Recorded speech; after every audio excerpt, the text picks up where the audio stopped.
I don't want to outlive my money. Kelly, help me. How do I do that? Well, annuities are the tool for that. They've been around since ancient Rome. Back in the days of our grandparents when they had pensions, these were annuities. Annuities are the tool that is used to guarantee lifetime income. So somebody may tell you, oh, give it to me and I'll put it in, the stock market, I'll put it in mutual funds, I'll put it in a trust. Any number of those things can run out. There are absolutely no guarantees in any of those things.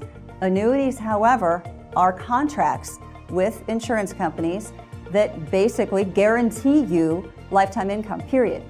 If you are alive, those payments have to continue coming in, and that's important for people. My role in getting that for folks is that I figure out what the needs are, and I tell people, I don't care how much money you come to me with, it's not going to be enough.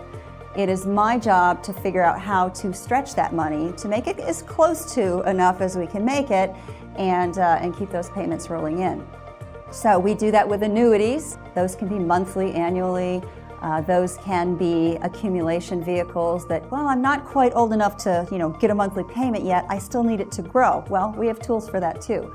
So my job is to use annuities to help people get secure income, secure growth, and help them sleep at night.